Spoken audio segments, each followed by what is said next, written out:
Assalamualaikum warahmatullahi wabarakatuh. Selamat pagi pemirsa. Hai Reza. Gimana ya kabarnya? Alhamdulillah sehat sekali hari ini ya. Kita harapkan pemirsa juga kabarnya sehat-sehat terus ya. Ini kemarin setelah berlibur, lumayan nih libur Natal dan juga Tahun Baru. Sudah kembali bekerja, diharapkan tetap semangat juga. Tapi biasanya kan agak capek-capek badannya begitu ya. Dan Kenapa juga tuh? bepergian dari luar negeri. Oh iya. Iya, tapi tak perlu khawatir karena dari Kementerian Kesehatan mengatakan super flu ini tidak perlu dikhawatirkan begitu ya. Ini memang merebaknya bisa lebih cepat tapi tidak membahayakan bagi masyarakat. Lebih cepat proses terjadinya penyakitnya juga agak lebih lama, tapi jangan khawatir ya Reza ya. Boleh kemudian healing-healing sebentar baru kemudian kerja lagi agar lebih produktif gitu ya. Reza sudah selesai healing ya? Nggak kemana-mana, kita bekerja temenin pemirsa aja terus ya. Mantap, kalau gitu kita hadirkan ya beragam informasi untuk pemirsa di pagi hari ini. Salah satunya adalah informasi tempat tambal ban sekaligus bengkel las listrik pemirsa di Jalan Soekarno-Hatta di Kiara Condong, Kota Bandung terbakar. Jadi banyaknya material yang mudah terbakar membuat api dengan cepat membesar.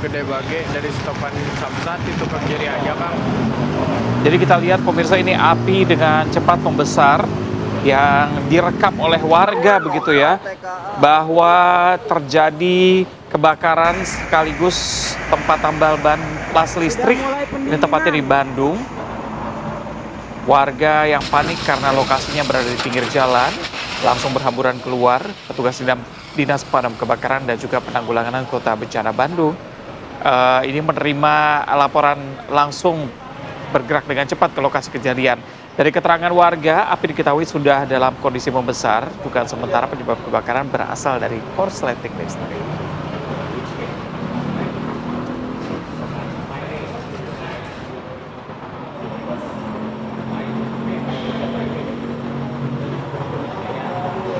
Kita bergeser ke informasi berikutnya. Ada bus wisata yang membawa santriwati asal Lampung hangus terbakar pemirsa di ruas tol Jakarta Cikampek kilometer 6 Jati Bening, Kota Bekasi, Jawa Barat.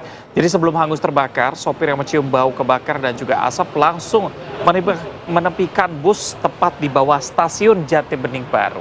Iya, itu kalau dilihat kan ngeri banget ya itu apinya ya. Jadi memang sejumlah penumpang langsung menghindar dari lokasi, dan dari video ini kalau kita lihat kobaran apinya bahkan menghanguskan sebuah bus yang sudah terparkir di bahu jalan di ruas tol Jakarta Cikampek kilometer 6 Jati Bening, Pondok Gede, Kota Bekasi. Ini menuju ke arah Cikampek ya pada Senin petang. Terlihat penumpang berisi santriwati sebuah pesantren di Lampung ini berhasil turun dari bus yang ditumpanginya, di mana sebenarnya mereka ini hendak berziarah ke makam Wali Songo. Namun saat perjalanan tiba-tiba tercium ada bau hangus disertai asap dari bagian bawah.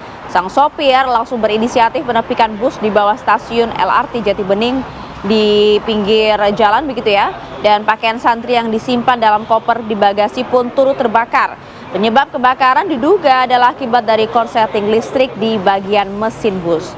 Kebakaran sempat berdampak pada stasiun LRT Jati Bening baru, di mana asap hitam dari kebakaran ini waktu itu sempat memenuhi itu wilayah stasiun dan juga kemudian membuat penumpang LRT juga harus dievakuasi sementara turun dari stasiun.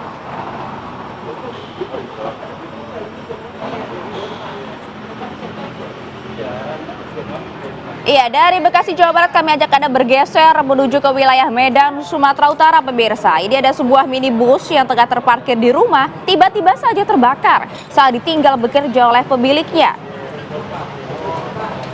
Jadi kebakaran juga menghanguskan lantai 1 rumah tersebut. Peristiwa ini terekam oleh kamera warga. Dalam rekaman bisa kita lihat pemirsa, ini api dengan cepat membesar dan membuat panik warga sekitar. Melihat kobaran api yang cukup besar, mereka mencoba membantu memadamkan api. Tidak lama, petugas pemadam kebakaran langsung tiba di lokasi dan memadamkan api dengan melakukan penyiraman ke sumber api. Jadi pemilik mobil mengaku saat kebakaran rumahnya dalam kondisi kosong karena dia dan istrinya sedang bekerja. Api diduga berasal dari mobil yang terparkir di lantai 1. Tidak ada korban jiwa dalam kebakaran ini dan penyebab pastinya masih dalam pemeriksaan polisi.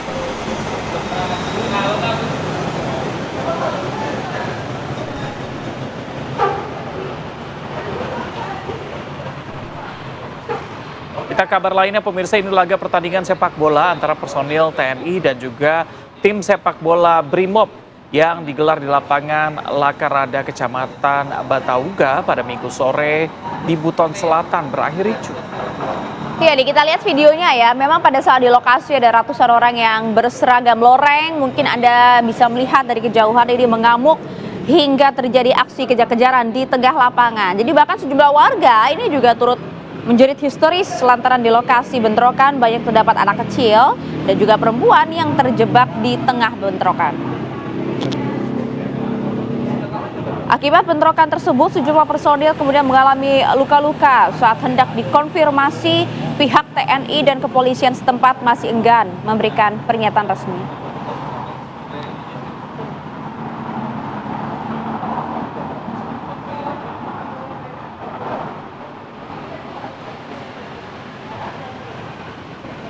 Ya, kalau yang ini lain lagi pemirsa, ini ada 6 orang yang mengaku sebagai anggota Mabes Polri melakukan pemerasan terhadap salah satu warga di Kabupaten Bogor, Jawa Barat dengan nominal bahkan cukup besar, angkanya mencapai ratusan juta rupiah. Akibatnya warga lain pun kesal dan nyaris menghakimi pelaku. Jadi ke-6 pelaku ini melakukan pemerasan dengan modus menakut-nakuti warga yang telah melakukan pelanggaran hukum. Kejadian tersebut terjadi menimpa 2 warga di Kecamatan Sukajaya dan Kecamatan Nanggung, Kabupaten Bogor yang merasa geram dengan aksi pemerasan tersebut. Warga bersama dengan korban meringkus pelaku dan menghancurkan kendaraannya. Warga kemudian membawa para pelaku ke Polsek Cigudeg untuk dilakukan proses lebih lanjut. Kepada petugas Polsek, warga mengaku sebagai wartawan. Hingga akhirnya polisi membawa kawanan pelaku ke Polres Bogor. Khawatir masih banyak korban lain yang menjadi korbannya. Atas kejadian ini, korban mengalami kerugian hingga jutaan rupiah.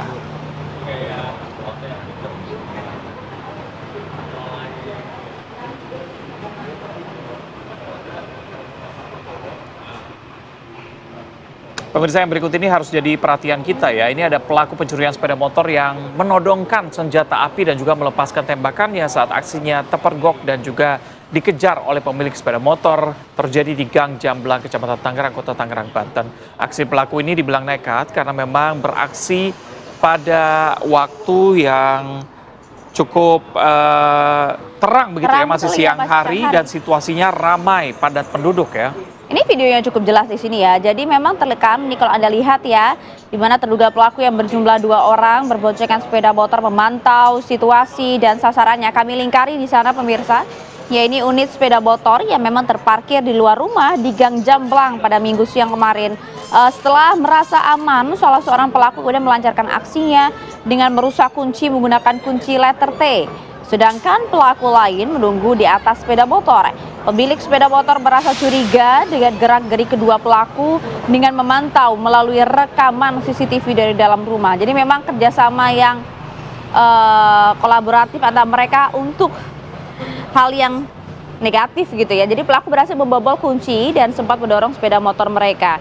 Pengejaran terhadap pelaku terhenti ketika pelaku menodongkan senjata api ke arah badan lalu letusan tembakan ke arah atas sebanyak 1 kali.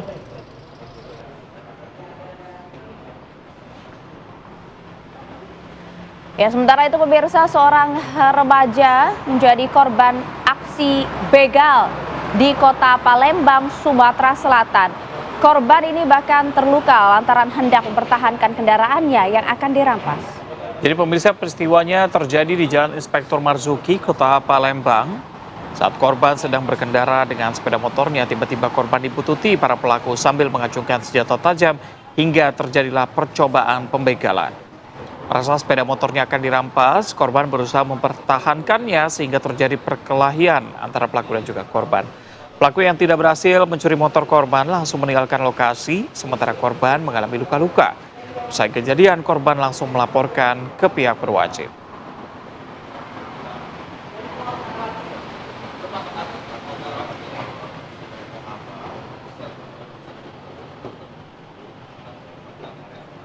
Pemirsa, diduga tidak tahu arah jalan dan tidak memperhatikan rambu lalu lintas, ada seorang pemuda pengendara sepeda motor yang masuk ke dalam tol Jakarta Cikampek, terjadi di Jakarta Timur menuju ke Kota Bekasi. Ya, kita lihat dulu di video amatir untuk Anda yang sempat direkam ya oleh salah satu pengendara pemirsa. Nih, ngebut dan nampaknya pede banget gitu ya. Nggak pakai helm lagi. Nggak pakai helm lagi. Jadi memang ini ya, pengendara ini diduga masuk ke dalam tol melalui kawasan Halim, Jakarta Timur. Diduga pemuda ini sebenarnya nggak tahu arah jalan gitu ya dan tidak memperhatikan rambu lalu lintas maupun petunjuk arah saat hendak memasuki tol Jakarta Cikampek. Jadi sebenarnya dugaannya sih nggak ada niat sengaja, Reza. Tapi ada-ada aja setelah Ada-ada sehari aja emang. sebelumnya ada mobil yang lawan arah di tol menuju bandara ya kan. Pasalnya di setiap akses masuk kan sebenarnya sudah terpampang jelas ya ada rambu larangan motor masuk tol. Tapi dia tadi sambil ngecek HP tuh kayaknya. Iya, aduh, Maps-nya. saya salah nih, salah jalan tol. Kalau saya mikirnya dia mungkin lagi cek maps karena salah jalan. Kirain update dulu di story gitu nggak ya? Beruntung aja ya pemuda itu nggak ketemu Brigadir Sarah pada saat bertugas Waduh. di tol tersebut ya kan. Yang selalu memantau kondisi lalu lintas di pagi hari pemirsa dan langsung saja kami coba ajak Anda bergabung menuju ke UKI Cawang, Jakarta Timur. Sudah ada Brigadir Sarah di sana. Silahkan Brigadir Sarah.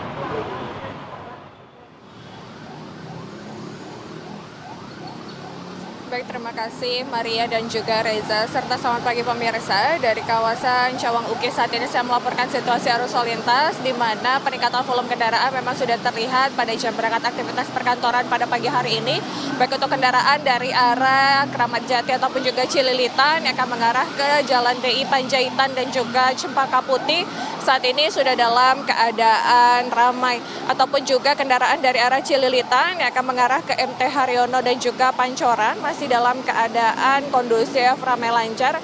Tentunya perlambatan kecepatan terjadi pada kawasan ini dan kami menghimbau bagi Anda salah satunya dengan menggunakan helm bagi yang akan berkendara dengan roda 2 dan juga tidak lupa untuk menggunakan sabuk keselamatan bagi Anda yang akan berkendara dengan roda 4. Dan untuk situasi arus lalu lintas dari arah DI Panjaitan ataupun Kalimalang yang akan lurus mengarah ke Cililitan atau berbelok mengarah MT Haryono dan Pancoran pada pagi hari ini pun sudah dalam keadaan ramai.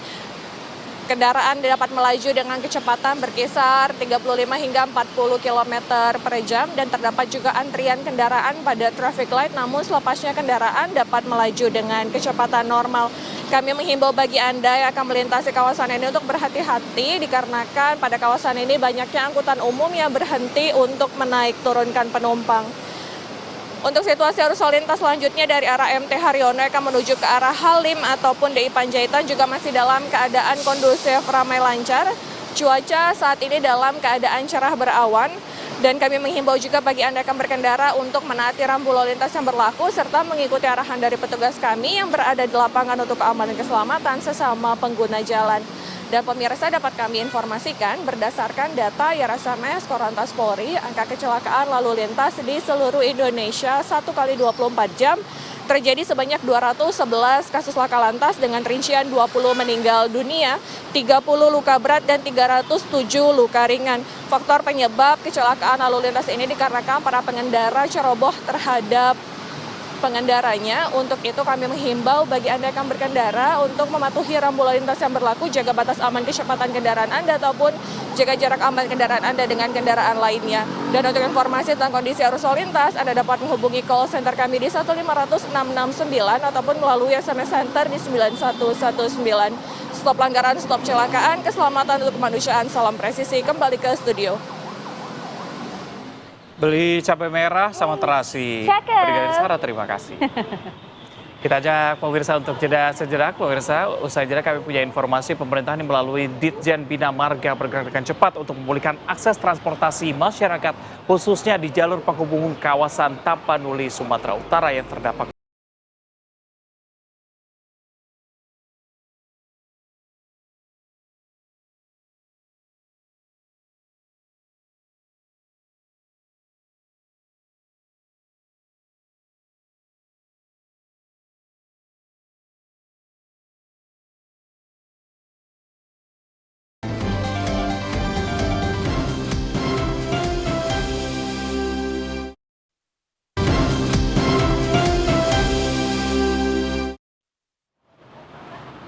Ya, Anda kembali di Apa Kabar Indonesia Pagi, pemirsa. Kami hadirkan informasi dari wilayah Jawa Barat. Ini di mana diguyur hujan lebat dan juga meluapnya sejumlah aliran sungai. Sejumlah wilayah di Cirebon, Jawa Barat kembali diterjang banjir. Bahkan derasnya banjir membuat warga panik dan meminta pertolongan melalui sosial media. Jadi kami ajak Anda untuk melihat bagaimana kondisi banjirnya, tepatnya di Cirebon, pemirsa, di mana derasnya banjir ini dan juga tingginya air membuat panik warga. Banjir bahkan setinggi 1,5 meter merendam ribuan rumah warga. Perumahan di Puri Indah Residen Banjarwagunan, Kabupaten Cirebon, ketinggian air bahkan lebih dari 1 meter. Petugas dari TNI dikerahkan untuk membantu mengevakuasi warga. Banjir terjadi akibat hujan yang sangat lebat, terjadi sejak Senin sore dan meluapnya sejumlah aliran sungai kiriman dari hulu. Meski sebagian sudah mulai surut, namun warga harus disibukkan dengan proses pembersihan rumah sisa banjir dan barang-barang mereka yang rusak terkena banjir.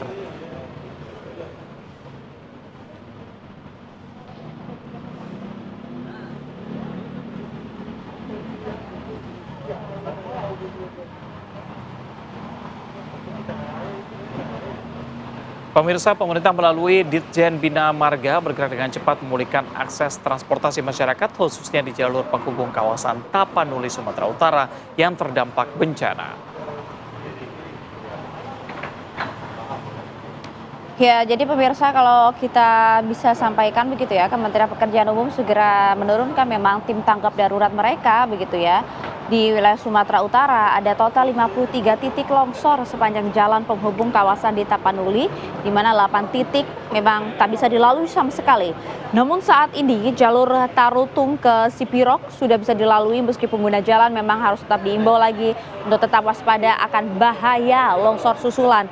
Selain jalan, Kementerian PU juga memastikan tidak terdapat jembatan nasional yang amblas. Beberapa jembatan lama yang memang terdampak ini telah ditangani secara darurat sehingga tetap aman dilalui kendaraan. Pemerintah menegaskan bahwa penanganan darurat ini akan dilanjutkan dengan penanganan permanen sebagai bagian dari arahan Presiden Prabowo untuk memperkuat ketahanan infrastruktur nasional terhadap resiko bencana alam ke depannya.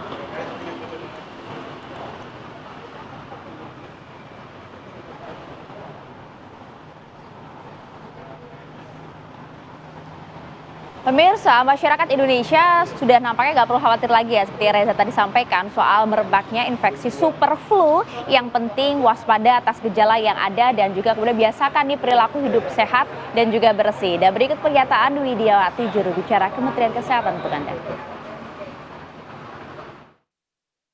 Hingga akhir Desember ini tercatat total ada 62 kasus di 8 provinsi. Terbanyaknya ada di Jawa Timur, Kalimantan Selatan, dan juga Jawa Barat. Gejala umumnya seperti flu musiman, yaitu demam, batuk, pilek, sakit kepala, nyeri tenggorokan, dan menurut penilaian WHO dan situasi epidemiologi saat ini, subclade K tidak tunjukkan peningkatan keparahan dibandingkan dengan clade atau subclade lainnya. Imbauan yang dapat kami berikan adalah pertama, perkuat imunisasi tubuh dengan perilaku hidup bersih dan sehat. Cuci tangan, istirahat cukup, dan juga makan bergizi.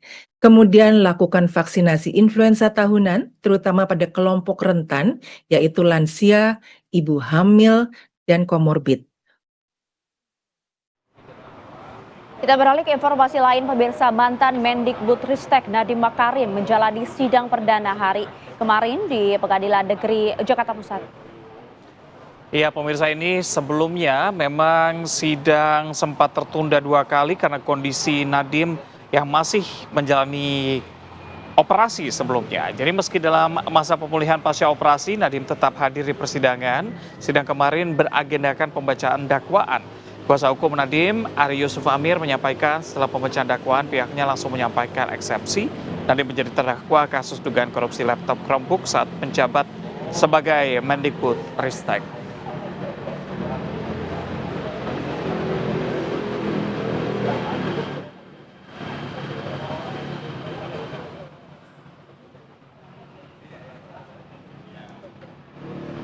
Kita ke informasi internasional, pemirsa. Dunia internasional diguncang oleh aksi militer AS yang menerobos wilayah kedaulatan Venezuela untuk menangkap presidennya Nicolas Maduro.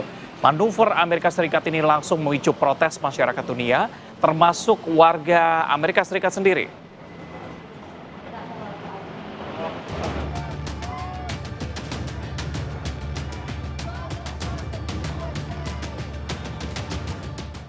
Di Brooklyn, New York, Amerika Serikat, sekelompok pengunjuk rasa berkumpul di luar pusat penahanan metropolitan tempat Presiden Venezuela Nicolas Maduro ditahan pasca diculik militer Amerika Serikat dari kediamannya di Caracas, ibu kota Venezuela.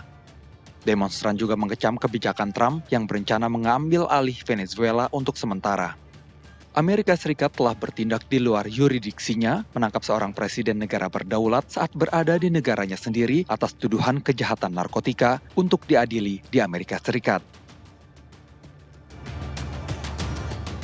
Di India, ratusan pendukung partai-partai kiri turun ke jalan untuk berunjuk rasa.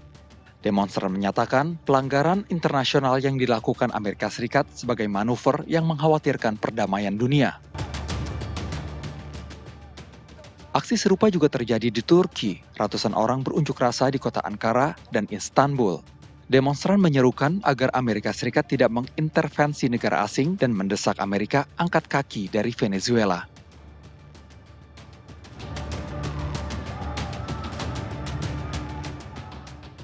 Kecaman serupa juga disuarakan demonstran di Spanyol. Di kota Madrid, unjuk rasa berlangsung di depan Kedutaan Besar Amerika Serikat.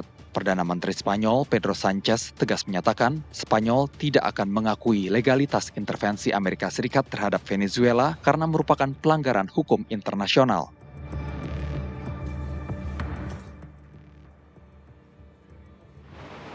Sementara itu pemirsa, Kementerian Luar Negeri memastikan ada 37 warga negara Indonesia di Venezuela dalam kondisi aman di tengah penyerangan oleh Amerika Serikat dan penangkapan Presiden Nicolas Maduro. Kemenlu dan KBRI Caracas telah menyiapkan langkah darurat untuk melindungi WNI di Venezuela. Memastikan bahwa saat ini seluruh 37 WNI di Venezuela dalam keadaan aman dan dapat tetap terus berkomunikasi dengan KBRI. Masih terdapat gangguan jaringan komunikasi oleh provider nasional di wilayah Caracas dan pemadaman listrik di salah satu wilayah di Caracas. Secara umum, KBRI Caracas melaporkan situasi keamanan dan aktivitas sosial di Caracas mulai kondusif dan menunjukkan peningkatan.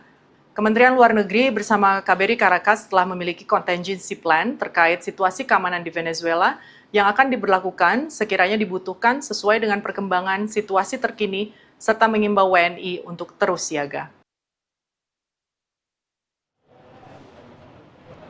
Kita jeda dulu pemirsa, sejeda kami hadirkan informasi diduga lantaran curiga suaminya memiliki hubungan dengan karyawannya. Seorang istri di Makassar, Sulawesi Selatan memaksa korban berhubungan badan dengan suaminya lalu merekamnya. Kedua pelaku pun akhirnya diringkus polisi. Saat lagi informasinya untuk Anda.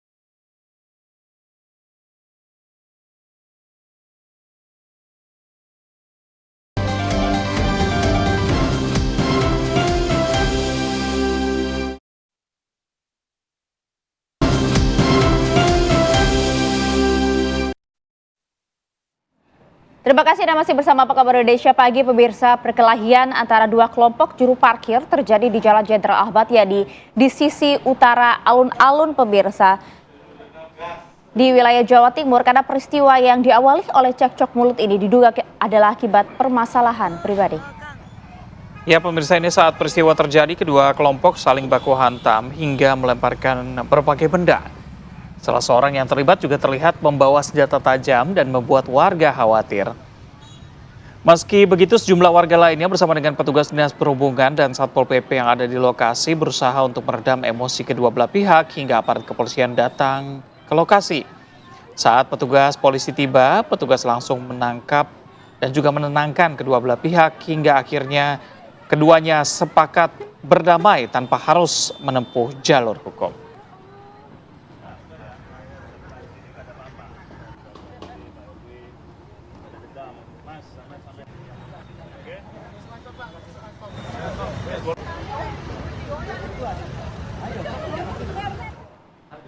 Kita kembali ke Jakarta, pemirsa. Pihak dari Satreskrim Polres Metro Jakarta Utara telah memeriksa 10 orang saksi terkait dengan kasus kematian misterius satu keluarga di Jalan Warakas, Tanjung Priok, Jakarta Utara.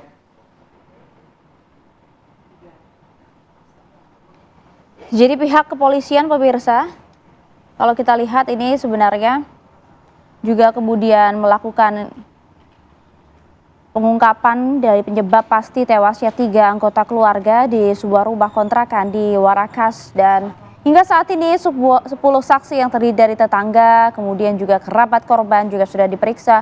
Polisi juga masih menunggu hasil pemeriksaan laboratorium forensik terhadap sejumlah sampel makanan dan juga minuman yang ditemukan di lokasi kejadian.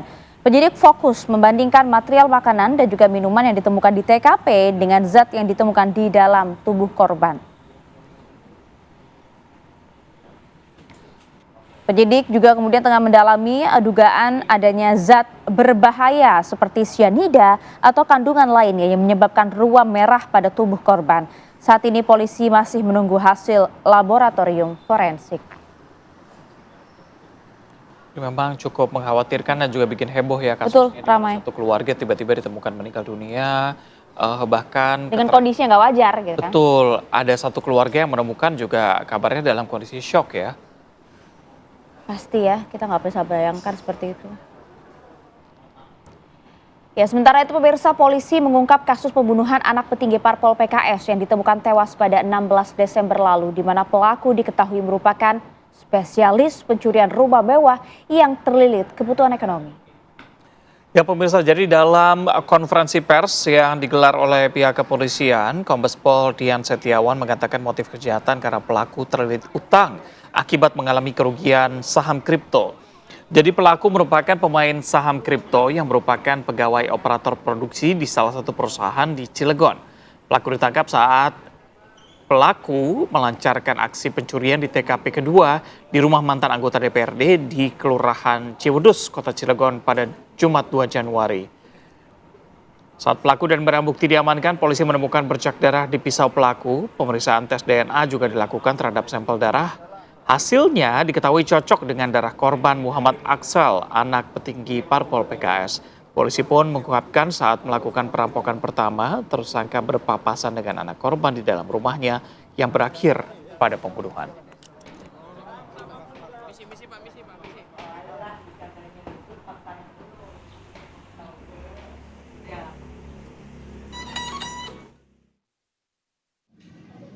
Yang bersangkutan ini melakukan aksinya karena di dalam motif ekonomi.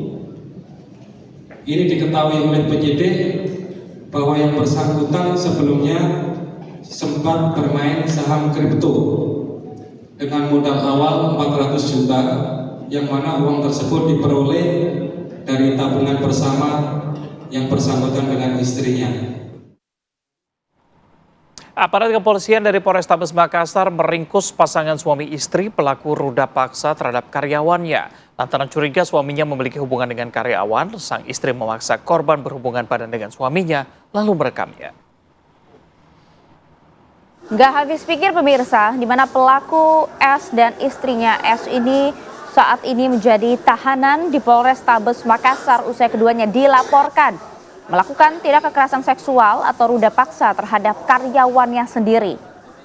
Peristiwa ini terbongkar setelah korban yang sempat disekap selama 2 hari berhasil melarikan diri dan kemudian melaporkan tindakan tersebut ke polisi. Kini kedua pelaku masih menjalani penahanan di Polrestabes Makassar untuk proses hukum lebih lanjut.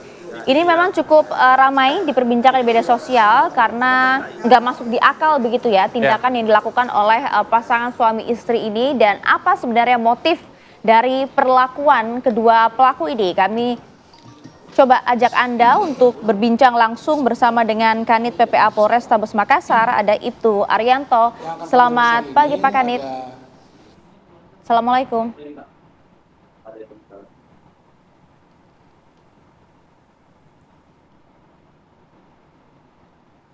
Selamat pagi Pak Kanit, Assalamualaikum.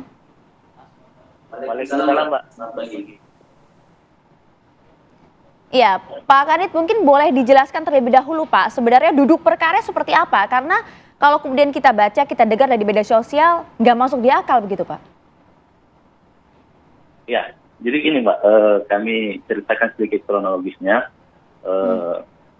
Pasangan suami istri ini adalah pedagang penjual nasi kuning di wilayah Jalan Pasning, Kota Makassar. Kemudian korban ini adalah karyawannya.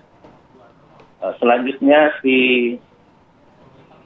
tersangka perempuan ini kemudian menuduh korban bahwa dia telah berselingkuh dengan suaminya, tersangka laki-laki ini. Si korban diajak untuk ke TKP di Jalan Merombong di rumahnya tersangka, kemudian disekap selama 2 hari. Jadi selama disekap itu, kemudian korban disetubuhi oleh suaminya dan direkam oleh istrinya. Adapun pada saat terjadinya persetubuhan itu, awalnya korban ini disiksa terlebih dahulu. Hingga kemudian korban takut, sudah dibawa ke kanan, kemudian disetubuhi oleh suaminya dan direkam langsung oleh istrinya. Mungkin seperti itu Mbak, kronologi singkatnya.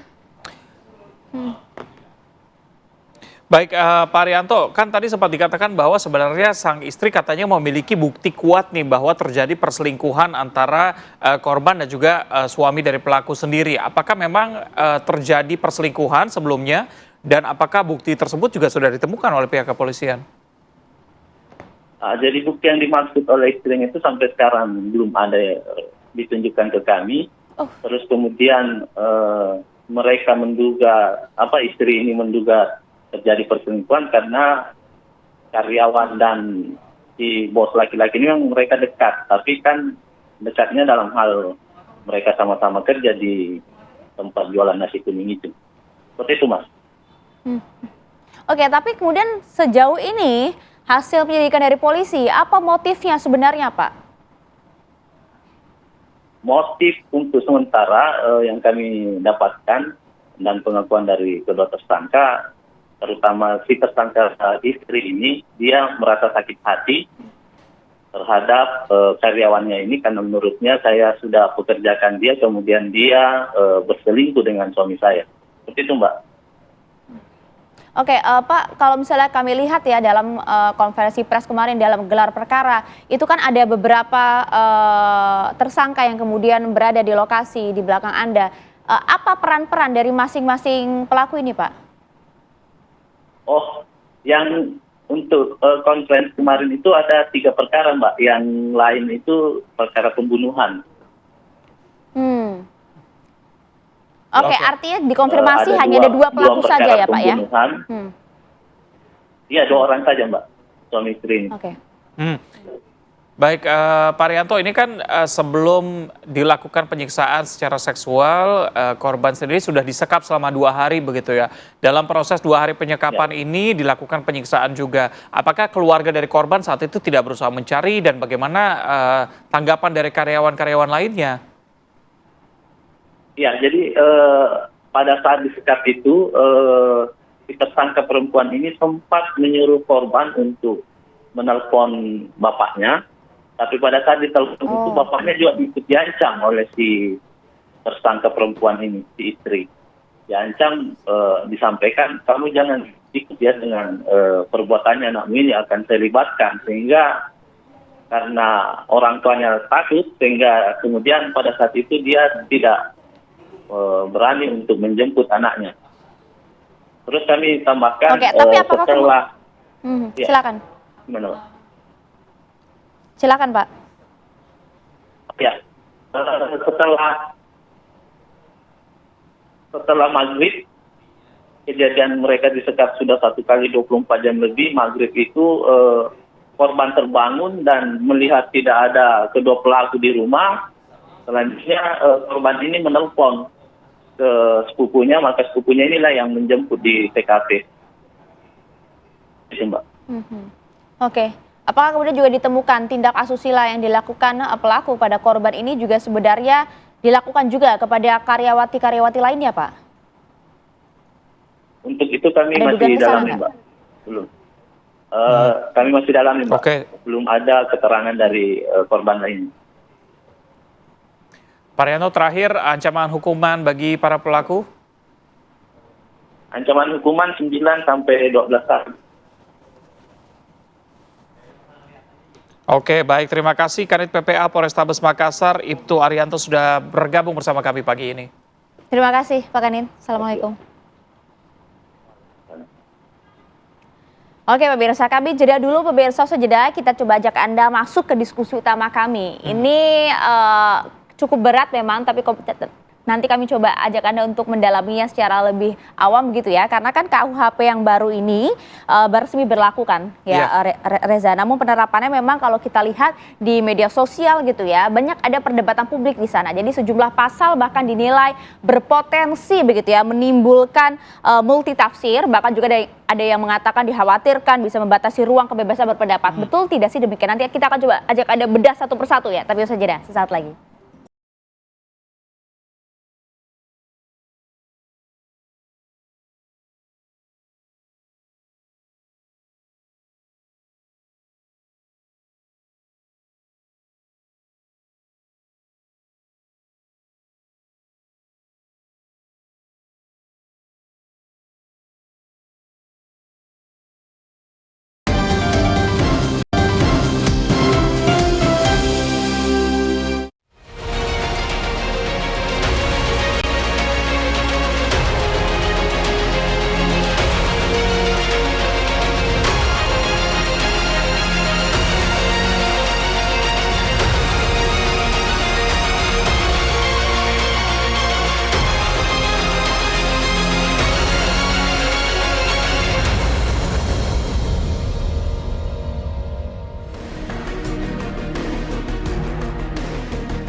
Kitab Undang-Undang Hukum Pidana atau KUHP yang baru resmi mulai berlaku.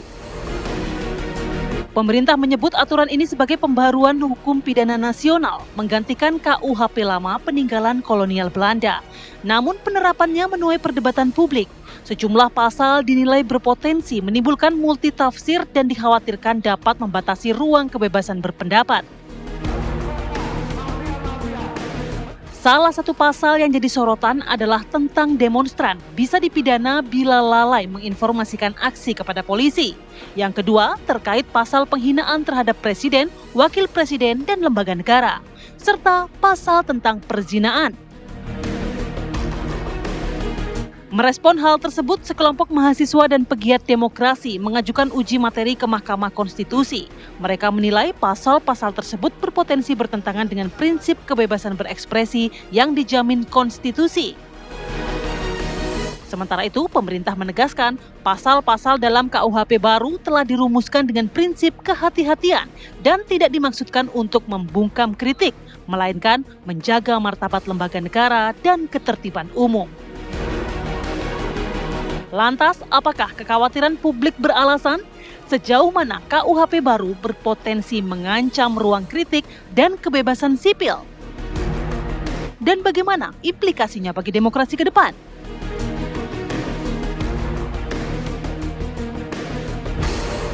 Sampaikan bahwa pasal persinahan yang ada di dalam KUHP yang baru sesungguhnya tidak berbeda jauh dengan pasal persinahan di KUHP yang lama.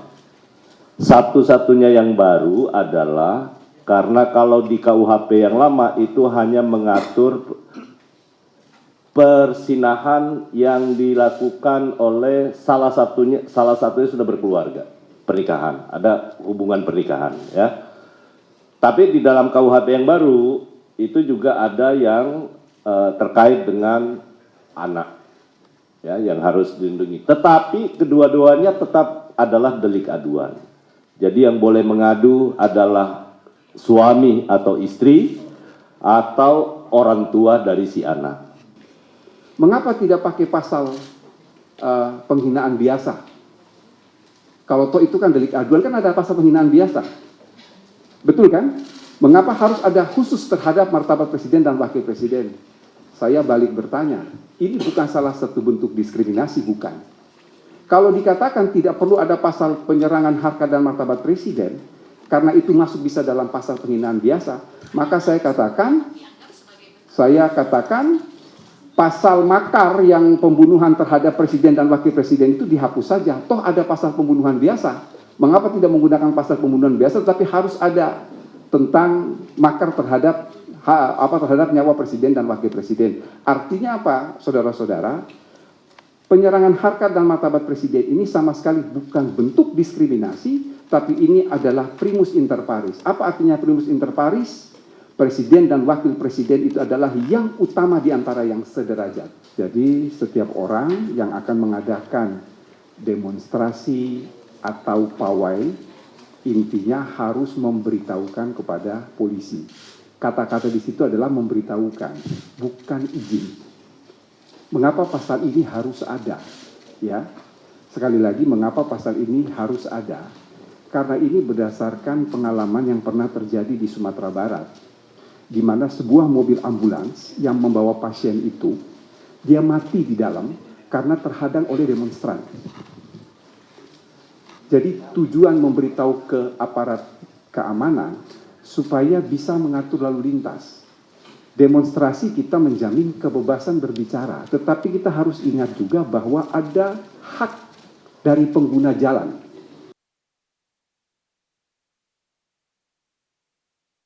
Kita udah mulai on air nih Bang. Nah, jadi memang banyak perdebatan sebenarnya Reza di media sosial, walaupun kita tahu betul sebenarnya kan niatan dari pemerintah untuk kemudian bisa memperbaharui KUHP yang baru ini agar bisa lebih relevan kan dengan sistem demokrasi kita yang saat ini gitu. Betul, tapi sebagian masyarakat takutnya menilai ada seperti memagari atau membuat masyarakat ingin menyampaikan pendapatnya kok sepertinya ada yang beda ya gitu. Ada yang ditahan ya, gitu ada pembatasan ya di sana gitu. Kita akan bahas selengkapnya bersama dengan narasumber yang sudah bergabung bersama kami. Ada Mas Alfon Kurnia Palma, praktisi hukum. Selamat pagi, Mas Alfon. Pagi, Mas Reza, Mas Maria, Mbak Maria. Bergabung juga bersama kami melalui sambungan Zoom Albert Aries, anggota tim ahli KUHP Nasional. Mas Albert, selamat pagi. Selamat pagi, Mas Albert. Pagi, Mas Reza, Mbak Maria, dan juga Bang Alfon. Ya, pagi, Bang. Bergabung. Pagi. Ini di sebelah saya Bang Alfon juga catatannya udah mulai banyak nih ya, langsung aja lah saya todong kayak gitu Bang. Jadi kan sebenarnya kan dalam KUHP yang baru ini harapannya kan tidak ada konflik yang cukup nyata. Kita ingin tahu betul begitu ya batasan ruang-ruang yang jelas antara negara kemudian memberikan kontrol atau negara yang kemudian memberikan kontrol kebebasan demokrasi kepada masyarakatnya. Itu dua batasan yang jelas. Menurut Anda, catatan Anda pasal-pasal mana saja yang masih rancu, masih abu-abu menurut Anda? Ya baik, terima kasih. Jadi begini ya, pertama-tama kita harus melihat dari kerangka gedenya dulu ya. Ini kan sebenarnya negara pengen menerapkan seperti negara kesejahteraan itu ya. Di mana wilayah privat ini akan diawasi oleh negara sebenarnya. Nah pertanyaannya adalah pada saat ini, apakah pengawasan oleh negara itu akan lebih besar atau tidak pada kebebasan yang ada, yang harusnya itu menjadi suatu jaminan yang ada di dalam konstitusi. Jadi ini kebebasan atau kontrol nih justru jatuhnya? Kan itu pada prinsipnya sebenarnya gitu ya. Nah itu makanya kelihatan di dalam KUHP ini itu ada beberapa kontradiksi sebenarnya gitu ya. Kontradiksi pertama itu terkait dengan apakah memang kebebasan sipil atau civil liberties di mana dalam pendekatan hak asasi manusia dan kemudian berhulu pada demokratisasi gitu ya, itu memang dibatasi atau tidak gitu ya. Karena di dalam hak sipil politik itu sebenarnya kebebasan itu harus dimaksimalkan. Jadi di dalam hak sipil politik hak negara itu dikurangi. Tapi kalau misalnya hak komunitas sosial budaya, peran negara itu harus dimaksimalkan gitu ya. Jadi itu ininya ya, perbedaannya. Nah kemudian ketika hak sipil politik itu harus diberikan ruang yang sebesar-besarnya, dan ketika itu negara itu masuk gitu kan untuk melakukan pengawasan-pengawasan, itu ada pembatasan-pembatasan kan begitu kan. Nah dalam hukum itu sebenarnya kan ada 3 hal dasar gitu ya, suatu perintah, larangan, dan pengecualian gitu ya. Nah ada beberapa pasal-pasal di dalam KUHP baru itu yang menurut saya itu ada problem tersendiri gitu ya. Nah pertama itu pasal 2 ya. Nah pasal 2 itu lebih kepada persoalan pertentangan atau kontradiksi gitu ya antara azas legalitas dengan sifat melawan hukum dalam fungsi secara positif. Ini maksudnya seperti ini. Azas legalitas itu kan sebenarnya harus jelas gitu kan. Dan kemudian harus tertulis, pokoknya jelas gitu kan. Rinci gitu ya. Nah kemudian di sisi yang lainnya ini mengakomodir pasal 2-nya itu mengakomodir dari suatu perbuatan-perbuatan berdasarkan kepatutan gitu kan, ketidakadilan yang hidup di tengah masyarakat gitu, dan itu dianggap sebagai suatu tindak pidana gitu kan. Nah, ini kan sebenarnya suatu problem tersendiri gitu kan, itu melebarkan lagi gitu kan, dari sesuatu yang sempit menjadi lebih lebar lagi gitu kan, memperluas itu. Dan bahkan kalau nggak salah saya, ini juga sebenarnya sudah diputuskan oleh Mahkamah Konstitusi ketika itu gitu kan, bahwa sifat melawan hukum dalam fungsi secara positif ini itu sudah di GR ketika itu, dan itu dihilangkan gitu kan. Itu yang pertama. Dan kemudian yang kedua, saya kok agak ragu ya dengan adanya pasal 70 ya di dalam KUHP ini sendiri. Betul di situ dia ada memberikan batasan-batasan tentang siapa-siapa ada perbuatan-perbuatan seperti apa yang bisa dilanjutkan sebagai suatu tindak pidana gitu ya.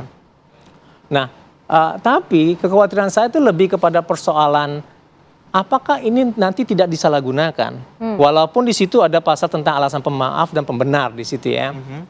Tetapi kok saya ragu di situ gitu kan, bahwa itu akan bermasalah atau diperjualbelikan gitu kan. Kalau misal yang kebanyakan pada saat ini misalnya untuk menentukan ini direhab atau enggak gitu kan, ini juga menjadi suatu persoalan gitu kan. Itu menjadi suatu fenomena tersendiri juga gitu.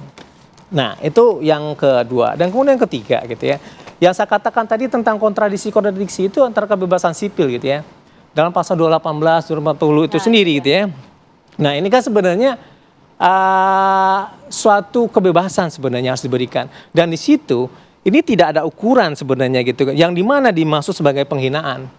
Nah, kritik kadang-kadang gitu kan, ini sangat tipis sebenarnya, sangat tipis sebenarnya antara penghinaan dengan kritik gitu kan. Nah, ukurannya apa? Nggak jelas sebenarnya. Walaupun berapa kali gitu kan wakil menteri atau bahkan menteri sendiri mengatakan gitu kan, ini kan beda antara kritik dengan penghinaan. Nah, tapi kan itu kan kembali lagi kan, kalau saat ini kan deliknya aduan, Bang. Betul. Bukan delik umum lagi loh. Betul. Tapi pertanyaan ini sangat subjektif.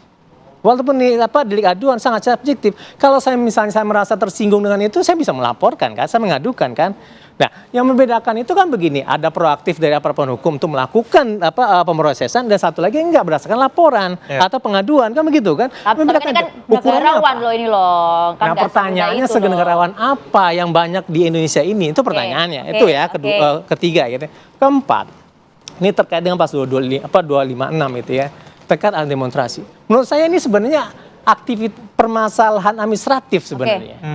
Kalau permasalahan administratif jangan dihukum secara tindak pidana, tetapi hukum dia dengan administrasi juga gitu. Misal contoh dari blacklist tidak diperbolehkan lagi, kan begitu sebenarnya gitu kan. Jadi tidak perlu ada pemidanaan di sini. Sebenarnya di KUHP ini kan justru dipermudah, Bang, yang dulu yang mungkin izin bisa kemudian ditolak. Dulu juga begitu kok. Ini kan hanya pemberitahuan saja kok. Ini copy paste kok.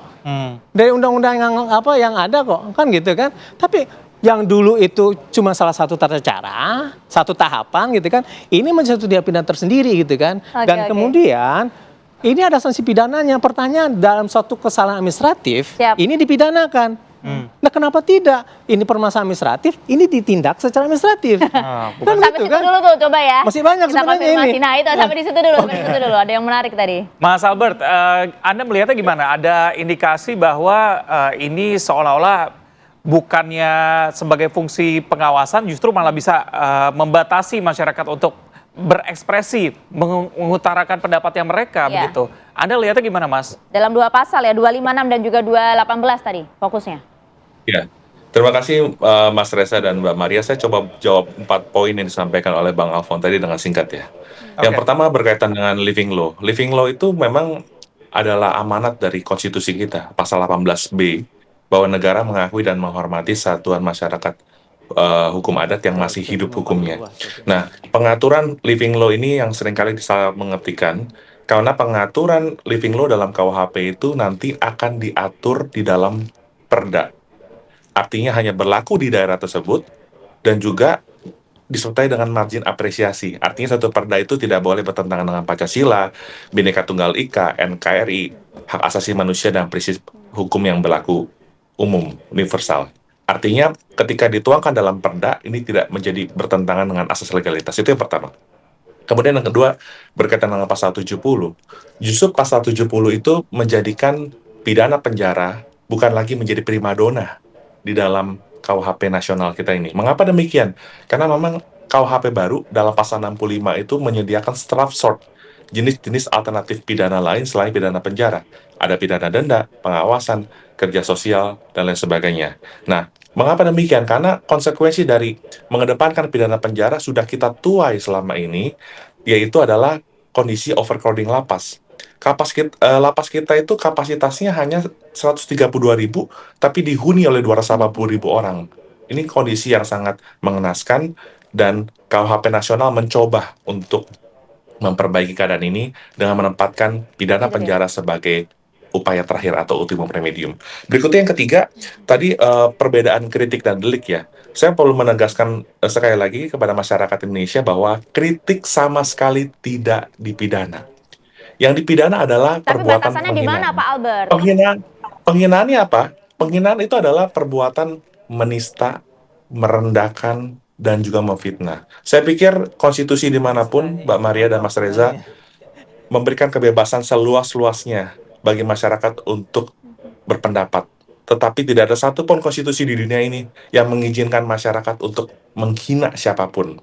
Nah, itu yang pertama. Dan saya perlu mengingatkan juga, mohon izin Bang Alfon kalau saya masuk ke dalam ranah ICCPR.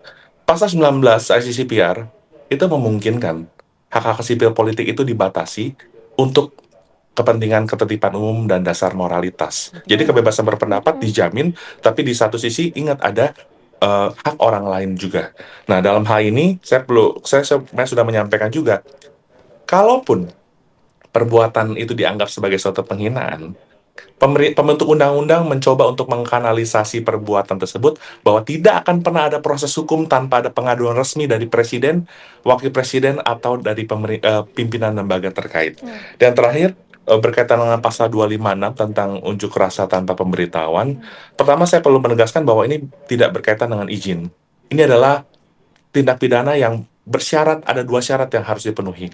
Pertama, dia itu harus diberitahukan. Mengapa harus diberitahukan? Karena ketika mau melakukan unjuk rasa atau demonstrasi, katakanlah di daerah yang padat penduduknya seperti di ibu kota, petugas itu memiliki kebutuhan untuk melakukan antisipasi, mitigasi, rekayasa lalu lintas untuk supaya lalu lintas itu lancar. Kita pernah mendengar ada juga ambulans yang terhalang karena aksi unjuk rasa. Kita tidak mau itu terjadi. Nah, selain pengandaian diberitahukan, maka unjuk rasa tersebut itu juga disyaratkan harus menimbulkan keonaran. Artinya apa, Mbak Maria dan Mas Reza? Kalau unjuk rasa itu sudah diberitahukan kepada pihak yang berwajib, sekalipun timbul keonaran, maka pelakunya tidak dapat dipidana dengan pasal ini. Jadi inilah bentuk keseimbangan antara hak untuk berdemonstrasi dan juga hak dari masyarakat lain sebagai pengguna jalan dan juga penikmat dari fasilitas publik lainnya. Demikian tanggapan singkat dari saya. Terima kasih. Ya, pertama-tama begini ya. Kalau misalnya itu dikaitkan dengan living law, contoh begini. Kita fokus ke 218 dan 256 dulu, Bang. Yes, saya mau masuk situ dulu. Karena kampung saya di Sumatera Barat atau di Minangkabau gitu kan, itu ada katanan ampe sebenarnya gitu kan. Apa itu? Ya, intinya bagaimana dengan aluran patut lah gitu kan. Nah, ini kan ukuran kepatutan, kan gitu kan. Bagaimana mengukur kepatutan itu sendiri? Kalau misalnya dikatakan bahwa ini akan diatur dengan perda, kapan itu akan dilakukan? Artinya itu tidak jelas kan. Artinya yang namanya azas legalitas itu menjadi tidak pasti. Betul. Kan gitu kan? Karet. Dia tidak jelas di mana ukurannya sebenarnya. Itu satu gitu kan. Dan kemudian yang kedua, kaitannya dengan pasal 19 ICCPR. Prinsip dasarnya itu adalah memang dia regulate by the law, by law gitu kan. Tetapi prinsipnya tidak akan membatasi dari hak sipil politik itu sendiri. Itu sebenarnya. Nah, sekarang pertanyaannya, ketika itu sudah diatur gitu kan, dan itu membatasi gitu kan, dan itu sebenarnya bisa pada masuk wilayah administrasi, kenapa tidak? Itu kan sebenarnya sudah mempidanakan sebenarnya kan, sesuatu yang sebenarnya tidak perlu untuk dipidanakan gitu kan. Nah, kan dikatakan tadi ini pemberitahuan itu sendiri sebenarnya itu kan langkah-langkah prosedur administratif gitu kan. Dan kemudian yang jauh lebih penting agak menjadi pertanyaan saya kemarin gitu kan, ketika wakil menteri mengatakan bahwa Anda kerja di Padang, saya tahu betul, saya dari Padang gitu kan. di mana kok kejadiannya sehingga ambulans tidak bisa lewat gitu kan. Karena saya tahu di dekat situ ada rumah sakit memang gitu kan, tetapi itu banyak akses ke situ. Nah, pertanyaan saya, apakah itu memang sebagai suatu alasan benar gitu kan, atau memang ini benar-benar kejadian gitu kan? Saya tidak tahu gitu kan. Sehingga memang ketika ada aksi unjuk rasa sehingga itu mengganggu ketertiban yang lain. Ini kan sebenarnya bisa diatur di dalam undang-undang yang lain sebenarnya kan, bukan di pidana gitu kan. Jadi itu menjadi pertanyaan-pertanyaan menurut saya yang perlu dipertanyakan. Oke, kemudian dulu mungkin Bang. Nah, apakah kemudian ini memang harus jalurnya pidana atau sebenarnya memang kalau kita mau seimbang ya administratif saja gitu kan? Nanti dijawab usai jeda ya Bang Albert ya, sesaat lagi. Kami jeda dulu Bang. Ya.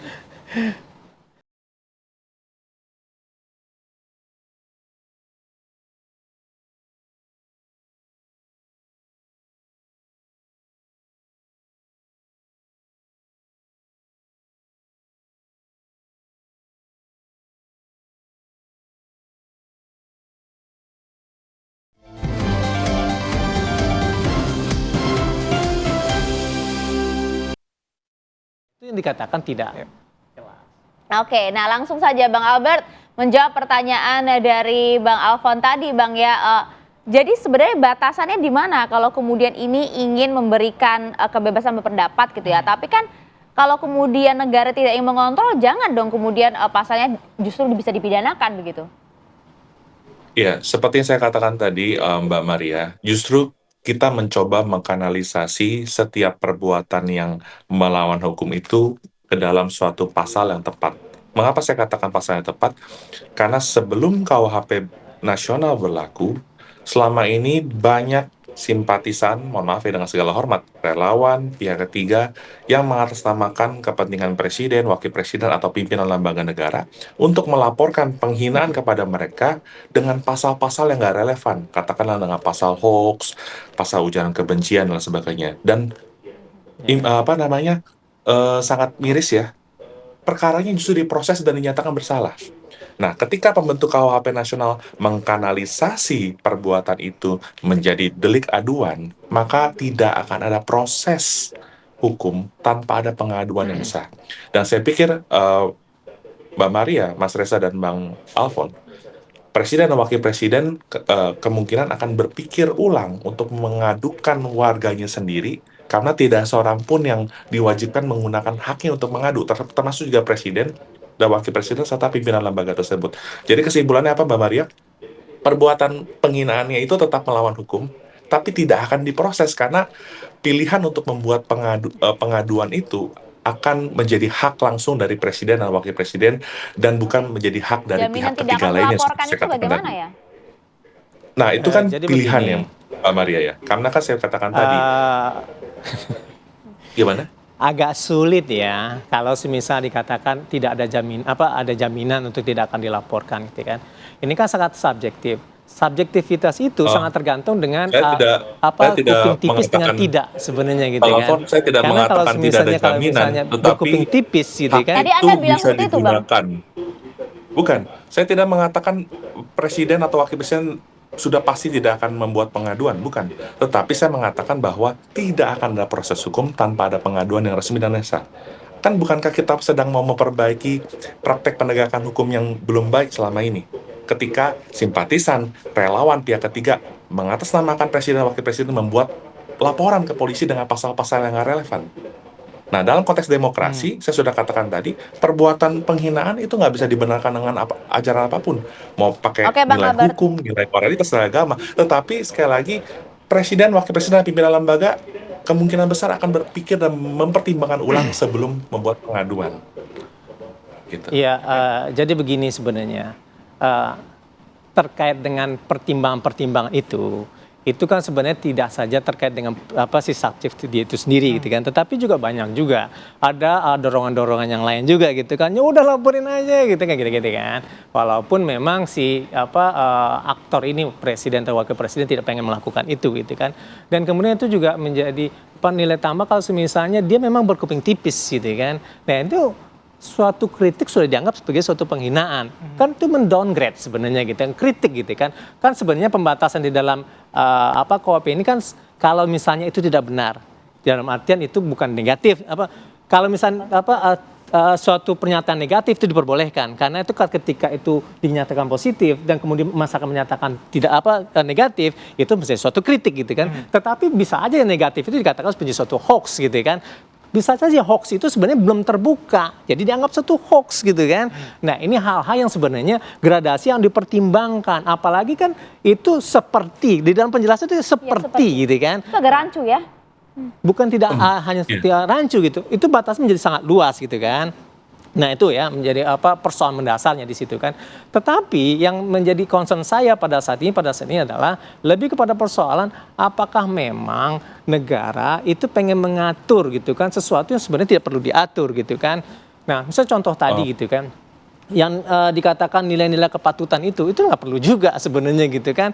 Karena itu masuk pada wilayah yang ada di daerah aja gitu kan. Pada wilayah-wilayah sebenarnya contoh itu adalah privat. Kepatutan itu ada dalam diri seseorang aja gitu kan. Dia mengukur kesopanan kayak gimana, patut tuh. Misal saya begini, saya guling-guling di sini, nggak patut juga dong, kan begitu kan. Orang bisa mengukur sebenarnya. Nah itu memang diberikan pada wilayah-wilayah pribadi orang itu sendiri gitu, wilayah dipre dia sendiri gitu kan, mengukur boleh atau enggak gitu, dia bisa ukur gitu kan. Jangan juga pada wilayah-wilayah itu negara ingin masuk untuk mengawasi dan kemudian menentukan itu sendiri gitu kan. Itu menjadi persoalan loh sebenarnya gitu kan. Coba kita ke Mas Albert. Mas Albert tadi sedikit pembahasan Mas mengenai Kepatutan. soal kepatutan begitu. Bagaimana pasangan yang belum menikah perlu menjelaskan dan mendudukan ini secara objektif proporsional ya. Yang pertama, tidak ada kaitannya pasal 2 KUHP tentang kemungkinan dibukanya aturan living law dalam perda dengan pasal penghinaan presiden, enggak. Tidak ada kaitannya sama sekali. Karena pengaturan living law itu akan diatur di dalam perda dan hanya berlaku di daerah tertentu saja, sesuai dengan kearifan lokal dan disertai dengan margin apresiasi. Pemerintah sudah menyusun peraturan pemerintah berkaitan dengan living law, itu ada filterisasinya lagi di Kemenkum. Jadi kalau peraturan itu diskriminatif buat warga minoritas katakanlah, itu ada filterisasinya lagi. Itu pertama. Yang kedua, sekalipun perbuatan itu melawan hukum, ada alasan penghapus pidana yang diatur dalam pasal 218 KUHP kita, yaitu adalah bukan penyerangan harkat dan martabat diri presiden kalau dilakukan untuk kepentingan umum atau pembela diri. Tadi saya sudah katakan bahwa selama ini kita selalu dibiaskan bahwa kita itu nggak bisa membedakan antara kritik dan delik. Kritik itu ditujukan kepada kebijakan. Misal kebijakan pemerintah dianggap mencela-mencela misalnya. Nggak apa-apa itu. Dijamin dalam penjelasan bahwa kritik itu sama sekali tidak dipidana. Tetapi perbuatan penghinaan itu dapat dipidana, tapi tidak selalu harus dipidana. Karena tidak akan ada pengaduan, tidak akan ada proses hukum tanpa ada pengaduan yang sah gitu ya. Jadi membedakan antara kritik dan delik saya pikir sangat mudah sih ya. Tidak perlu dibuat bias dan juga tidak perlu dibuat menjadi abu-abu karena antara kritik dan penghinaan tersebut jelas beda dan batasannya. Ya, itu dari kerangka konseptualnya kan begitu kan, normanya begitu kan, tetapi secara penjelasan kan harus dibilang kan bahwa norma begini, penjelasan begini gitu kan, penjelasan itu menurut saya tidak jelas gitu kan. Nah sekarang aplikasi di lapangan tuh kan, apalagi kalau ngomongin itu yang soal jadi kepatutan, Reza punya pasal lain soalnya yang mau disampaikan nih kalau ngomongin kepatutan Bang. Kuncinya sebenarnya begini kalau bisa begitu ya. Jadi begini Mbak saya Maria, ingin mengatakan kalau bicara bahwa tentang pengaturan, sebentar Bang Albert, saya nggak ada mau tahan dulu ya. Mas Albert, nggak jelas jadinya. Baik, silakan. Nah, jadi pada intinya sekarang begini, bagaimana negara itu bisa memberikan suatu aturan-aturan jelas. Kan saya sudah katakan tadi, itu perintah, larangan, dan pengecualian. Nah, bagaimana tadi gitu kan, perintahnya larangan. Tapi pengecualian dibilang kan tadi pasal 28, kemudian ada pembenar dan pemaaf gitu kan, ukuran-ukurannya untuk memfilter, oke, itu memang ada gitu kan. Nah, tapi saya sudah bilang tadi gitu kan, di dalam konteks itu ada persoalan loh nantinya. Ini bukan karena sesuatu yang belum ada kemudian saya prediksi, enggak. Tetapi ini sudah ada kejadian kemarin-kemarin gitu kan. Ini ada faktualnya gitu kan. Nah terkait dengan pasal 218, 240 ini gitu kan. Ini bagaimana kita bisa mengklasifikasikan itu dan mengukur gitu kan. Nah itikat baik sebenarnya itu harus dilakukan dalam bentuk bagaimana sih ukur-ukurannya, bagaimana standarnya gitu kan. Karena begini, kadang kritik itu bisa tergelincir dengan sendirinya loh ketika itu dikatakan menjadi suatu hoax gitu kan. Apalagi jika ada yang mau memanfaatkan itu. Tuh, nah itu jadi problem. Kalau misalnya itu dikatakan ada PP, seharusnya kan pada 2024 ya atau 2025 awal lah, ini sudah ada PP-nya sebenarnya gitu. Ini kan belum ada gitu kan. Itu problem tersendiri sebenarnya. Oke, Mas Albert silakan. Iya, jadi saya perlu menyampaikan bahwa tadi kalau bicara tentang living law itu tidak ada kaitannya sama sekali dengan pasal penghinaan presiden gitu ya.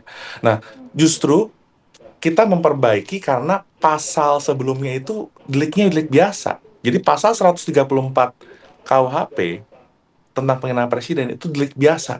Setiap orang termasuk simpatisan relawan boleh membuat laporan. Nah, itu yang kita perbaiki. Nah, pasal 134 tersebut sudah diuji di MK, kemudian dianulir, tapi nggak boleh lupa loh, Mahkamah Konstitusi memberikan pertimbangan hukum yang mengikat, ratio decidendi, bahwa bisa digunakan pasal 207 KUHP. Artinya menurut Mahkamah Konstitusi sebagai the final interpreter of Constitution, penghinaan kepada pemerintah itu tetap bisa diproses, tetapi hanya delik aduan yang bisa diproses. Penyusunan KUHP itu mengikuti pertimbangan putusan Mahkamah Konstitusi tersebut. Nah, tolong juga dibedakan antara isu pengaturan norma dalam KUHP dan bagaimana penegakan hukumnya. Tetapi hal tersebut pun sudah kami coba carikan solusinya dengan mengatur rumusan pasal penghinaan presiden ini menjadi lebih ketat, lebih jelas, dan juga disertai penjelasan yang cukup. Sekali perlu saya sampaikan kepada masyarakat bahwa kritik itu tidak dipidana, dan pasal 218 ini sama sekali tidak membatasi kebebasan berpendapat. Yang dapat dipidana adalah perbuatan menghina, bukan perbuatan mengkritik. Mengkritik sama sekali tidak bisa dipidana, Mbak Maria dan Mas Reza.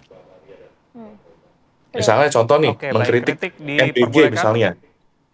Misalnya mengkritik MBG lah katakan, itu sama sekali bukan penghinaan. Misalkan MBG kok, misalkan pemborosan misalnya, contoh seperti itu ya, hanya misal contohnya gitu ya.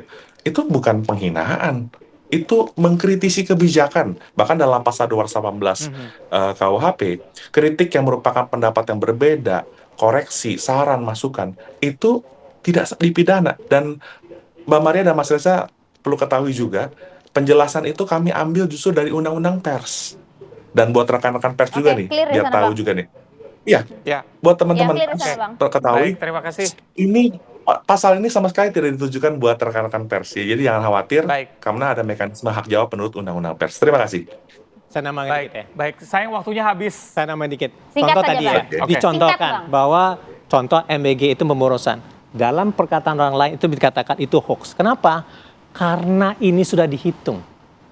Itu menjadi beda, jelas. pasal hoax beda lagi. Itu beda jelas antara kritik dengan memberikan fitnah kan. informasi Bang Itu Alfon. yang jadi catatan sebenarnya guys. pasal Makanya hoax begitu beda kita lagi. contoh konkret ya. Udah, selesai. clear sampai Beda, sana. sorry, Ini saya perlu memang harus menegaskan. ada diskusi Bang lain Alfon, lagi mungkin pasal ya. hoax itu Mohon beda maaf, dengan waktu pasal kami ini. habis, Bang Albert. Mohon maaf, terima kasih Bang Maaf, Alfon atas Bang Alfon, waktunya. tolong Bang jangan Albert, terima memberikan kasih banyak ya. disinformasi karena pasal hoax tidak ada kaitannya dengan pasal penghinaan presiden. Terima kasih. Baik. Nanti mungkin kita akan tambahkan diskusi seperti ini berikutnya ya. Terima kasih Bapak sudah bergabung bersama kami pagi hari ini. Pemirsa, kami akan ajak Anda untuk jeda sejenak. Usai jeda, kami punya informasi ada warga Jorong Tepi Nagari, Kabupaten 50, Kota Sumatera Barat yang dihebohkan dengan kemunculan lubang raksasa di lahan persawahan milik warga. Seperti apa? Kami hadirkan laporan langsungnya untuk Anda.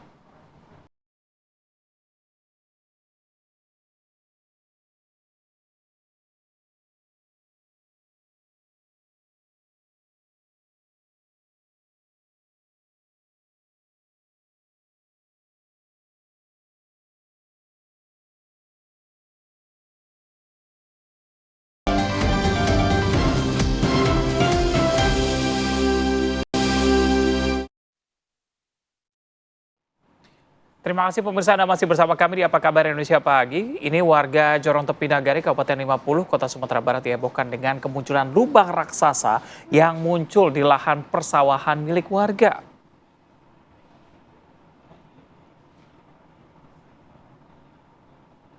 Ya, kalau kita lihat peristiwa ini memang terjadi secara mendadak gitu ya, di kondisi cuaca yang cukup cerah.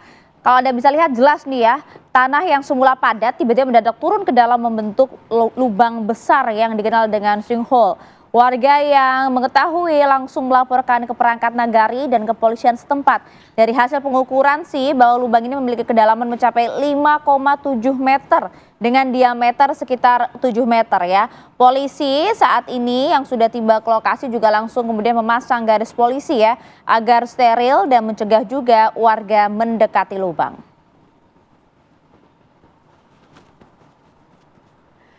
Oke, coba kita lihat langsung yuk ke lokasi ya. Seperti apa sih sebenarnya kondisinya pagi hari ini dan juga sebesar apa lubang tersebut? Apakah warga juga masih mendekati area lubang tersebut? Sudah tersambung bersama kami ada Donald Chaniago langsung dari lokasi. Donald. Iya, Maria dan Reza.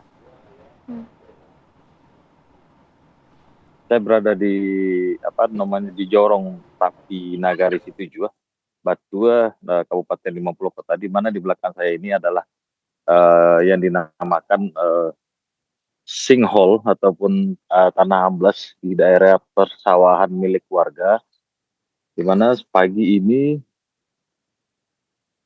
warga mulai berdatangan untuk sekedar melihat bagaimana kondisi terkini dari lubang yang ada di area persawahan masyarakat ini. Meskipun ini sebelumnya, di hari sebelumnya, tanah di kawasan ini dalam kondisi kering, namun saat ini kondisinya sudah basah, dalam artian debit air yang berada di dalam lubang tersebut sudah mulai bertambah. Dan di kawasan ini sebenarnya sudah disterilkan oleh pihak kepolisian, namun masih ada beberapa warga yang masuk ke dalam area polis lain, di mana mereka ingin mengetahui bagaimana bentuk ataupun kedalaman dari sinkhole ini, Maria dan Reza. Baik, Donald, mungkin Anda bisa tunjukkan kepada kami di sebelah mana lubangnya, karena kami masih belum bisa melihat kondisinya, Donald. Ya, lubangnya ini berada di sepintas ketika kita berdiri di tempat saya mengabarkan ini tidak terlalu jelas, namun ketika kita masuk ke dalam terdapat ada bongkahan ataupun lubang yang berdiameter cukup besar, di mana Anda bisa melihat pada bagian ini, inilah bagian dari lubangnya tersebut. Dan saat ini kondisinya sudah dipenuhi oleh air. Begitu, Reza. Baik. Baik, demi keselamatan Anda dan juga warga sekitar memang diberi garis polisi ya supaya tidak mendekat ke sana. Tapi Donald, dari informasi yang Anda dapatkan, apakah memang ada perubahan lebar maupun kedalaman dari lubang selama beberapa waktu ini dari terakhir pemeriksaan polisi? Ya, kalau dari kemarin kondisinya diameternya tetap sebesar itu, namun kondisi debit airnya mulai bertambah sejak kemarin malam, di mana kondisi ini di kawasan ini sempat diguyur hujan beberapa waktu, dan debit air di dalam lubang tersebut sudah dipenuhi oleh air, termasuk di tempat saya berdiri saat ini sudah mulai basah. Ini sebelumnya kering ini, Reza dan Maria. Oke, berarti walaupun diguyur hujan tapi tidak bertambah lebar maupun dalam begitu ya, hanya debit airnya saja yang bertambah. Tapi Donald, antisipasi dari pihak pemerintah setempat apa begitu? Apakah memang warga tidak boleh beraktivitas di sekitar sana atau ada pencegahan lainnya di lokasi sekitar sana, Donald? Ya, di kawasan ini memang area persawahan warga ataupun daerah perkebunan jagung milik warga, di mana pemerintah setempat meminta warga untuk tidak melakukan aktivitas berat di sekitar area lubang ini, karena dikhawatirkan ini akan bisa saja bertambah besar diameternya ataupun bertambah dalam, sehingga menyebabkan di tempat-tempat lain ataupun di titik-titik lain di kawasan ini akan terbentuk lubang-lubang baru. Tapi meskipun demikian, memang tidak ada aktivitas masyarakat pada pagi ini di kawasan ini seperti berladang ataupun bertani di tempat saya mengabarkan ini. Namun warga ada yang datang dari luar kawasan ini terus berdatangan yang sekedar ingin mengetahui bagaimana kondisi lubang yang ada di kawasan ini. Reza, Maria. Ya, baik, terima kasih Donald Chaniago melaporkan langsung dari Kabupaten 50 Kota Sumatera Barat. Karena yang dikhawatirkan adalah terjadi di titik-titik lain itu kan. Betul. Makanya kemudian garis polisinya agak lebih besar ya. Oke pemirsa, kami jeda dulu pemirsa, sejeda kami hadirkan informasi untuk Anda nih yang lagi rame juga nih ya di Jakarta nih ya. Jadi krisis sampah yang menghantui warga Rusunawa Peak Penggilingan Jakarta Timur karena tumpukan sampah yang tak kunjung teratasi ini bahkan menimbulkan bau yang menyengat hingga bisa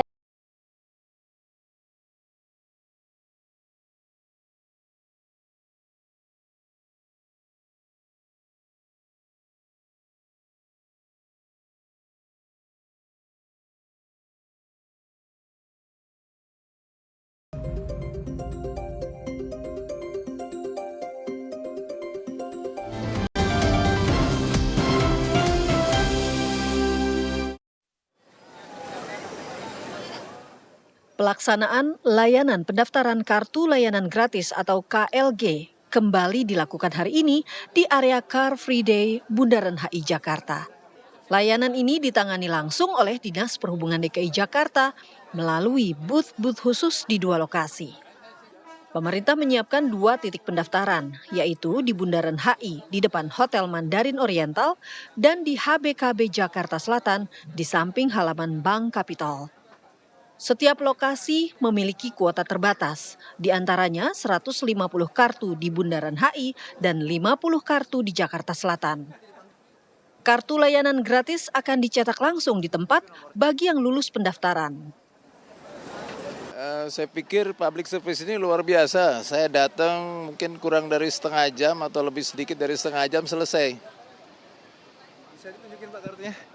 Ya kan, ini kartu saya. Jadi saya cuma bawa KTP, ditanya KTP, didaftarkan dengan barcode, kemudian di foto, tunggu selesai.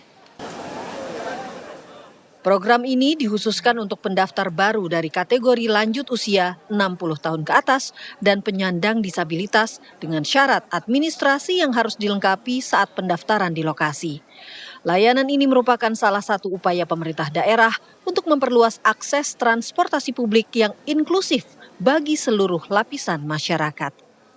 Dari Jakarta, Ikra Anggana, Dimas Ramadan, TV One mengabarkan.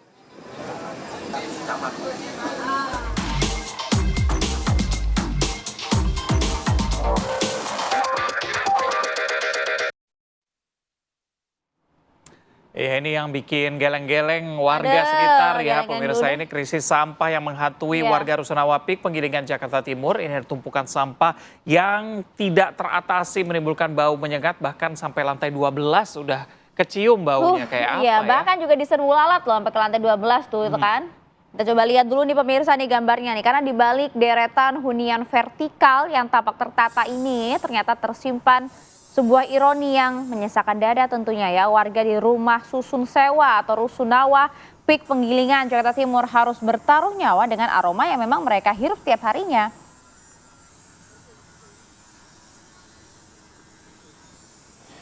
Jadi memang upaya administratif pun juga sebenarnya sudah ditempuh ya. Sebagai perwakilan warga ini sudah berulang kali melayangkan protes serta surat permohonan menuntut tindakan tegas dari dinas terkait agar hunian mereka ya nggak lagi dijadikan tempat penampungan sampah gitu.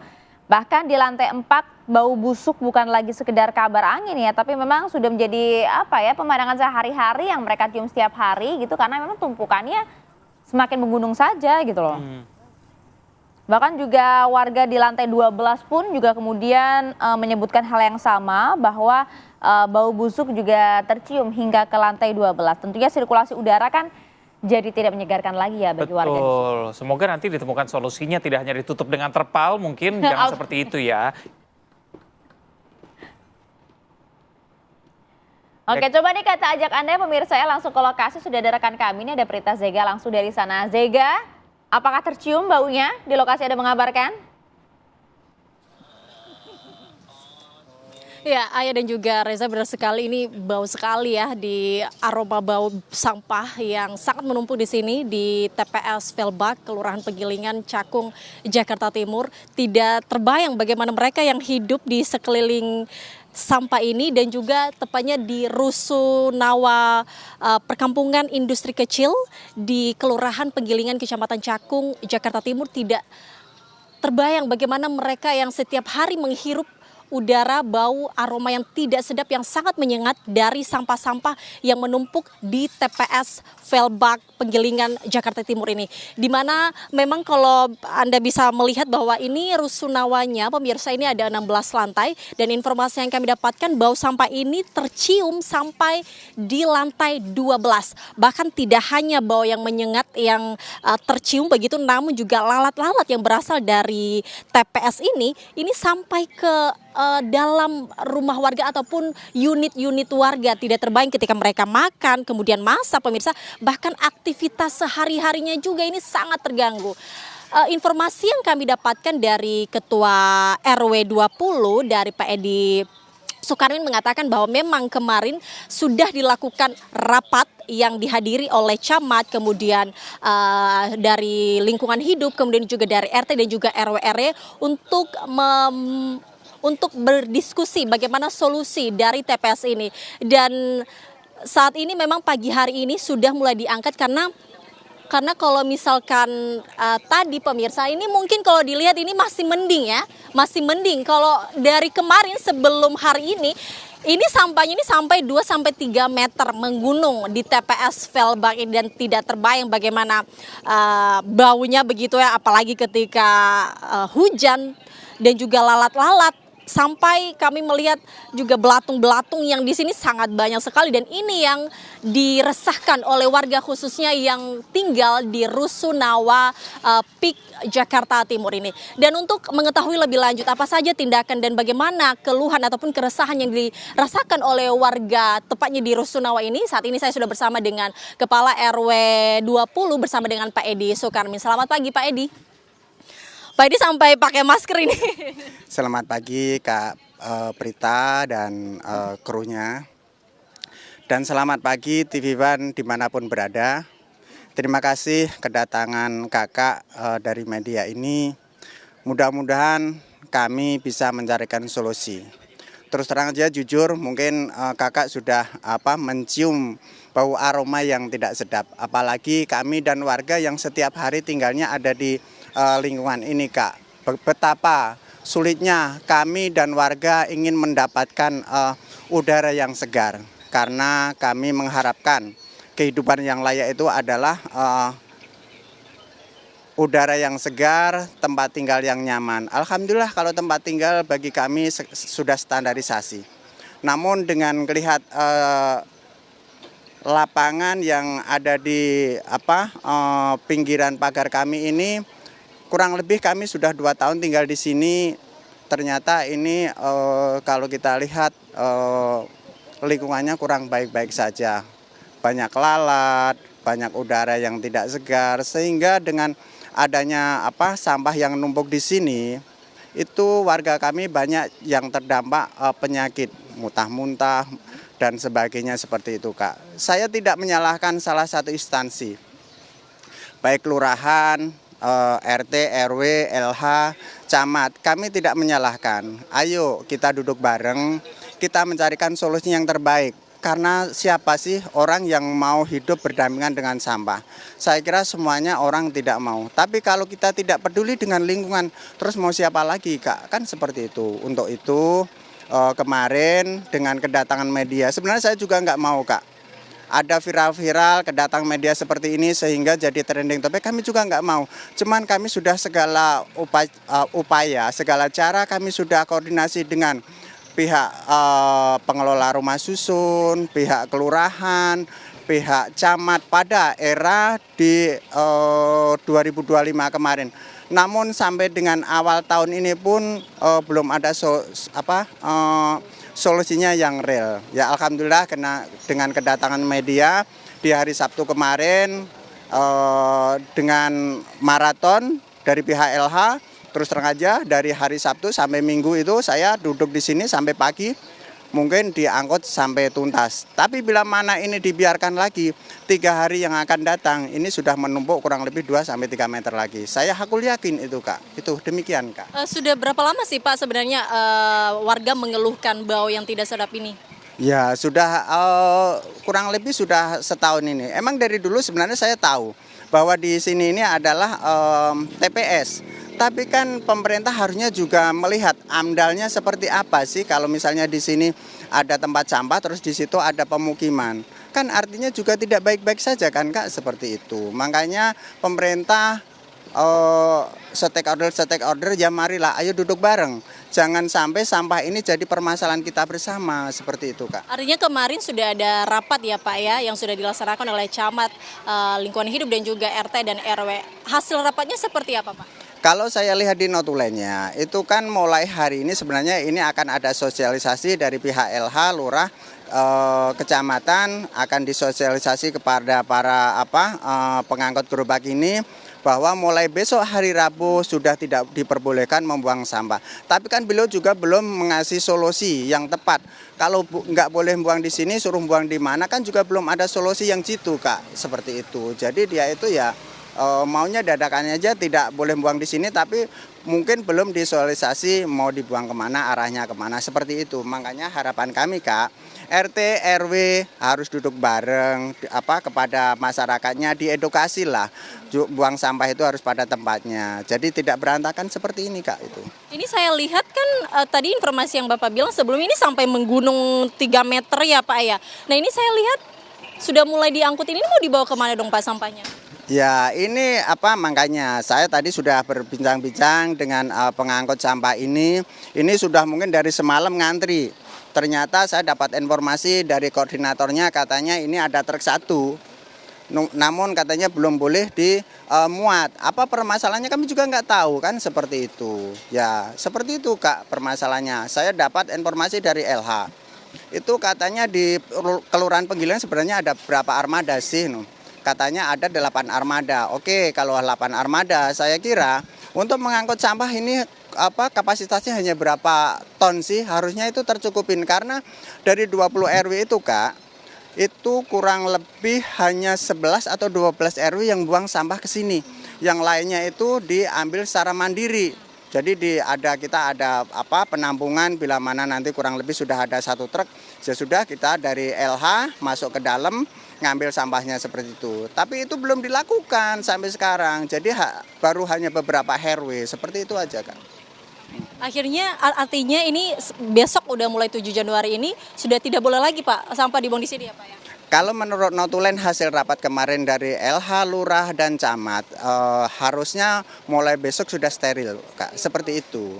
Harapan kami ya mudah-mudahan semuanya itu ada solusinya yang terbaik. Kami tidak ingin menyalahkan antaranya LH, tukang gerobak. Karena kalau saya lihat tukang gerobak ini adalah pekerjaan yang sangat mulia Kak. Bila mana tidak ada tukang gerobak ini seperti apa lingkungan kita Kak, seperti itu. Makanya ayolah kita bareng-bareng nyari solusi yang terbaik untuk ke lingkungan kita supaya warga kita juga hidup sehat, nyaman dan tentram. Itu Kak harapan kami. Baik, terima kasih banyak Pak Erdi Sukarmin. Semoga setelah ini juga bisa mendapatkan solusi dan benar-benar bisa steril ya Pak. Solusi permanen juga dari pemerintah. Terima kasih banyak Pak Erdi. Nah pemirsa itu dia tadi. Memang sudah dilakukan rapat ya kemarin. Cuman memang ini lagi-lagi setelah ini diangkut. Ini seperti yang Anda lihat saat ini. Ini sudah mulai diangkut dan pengangkutan sampah ini sejak kemarin pada saat juga pemberitaan kami meliput di sini dan saat ini juga pengangkutan sampah-sampah. Namun yang masih belum jelas solusinya adalah kemana sampah-sampah ini akan dibuang. Karena kalau dari informasi tadi dari Pak RW bahwa per 7 Januari besok hari Rabu ini harusnya ini disterilkan, tidak lagi sampah-sampah dibuang di TPS Velbak ini. Namun kemana pindahnya ataupun di mana pengganti TPS-nya ini belum ditemukan solusi. Pastinya warga juga berharap ini semoga dapat solusi yang konkret ya dari pemerintah, tidak hanya pada saat viral saja langsung diangkut, namun seperti yang Pak Edi sampaikan tadi 3 hari ini steril, namun setelah itu nanti mulai menggunung lagi sampah-sampahnya. Semoga ini juga bisa dilihat pemerintah agar menemukan solusi yang terbaik untuk warga yang tinggal di sini. Demikian kembali ke Anda. Baik, terima kasih Prita Zega atas laporannya. Lagi-lagi kami harapkan ini bisa segera teratasi ya permasalahan sampah yang mengkhawatirkan dan juga mengganggu kesehatan warga. Betul, ini Prita Zega baru bentar aja udah kayak gitu ya ekspresinya ya.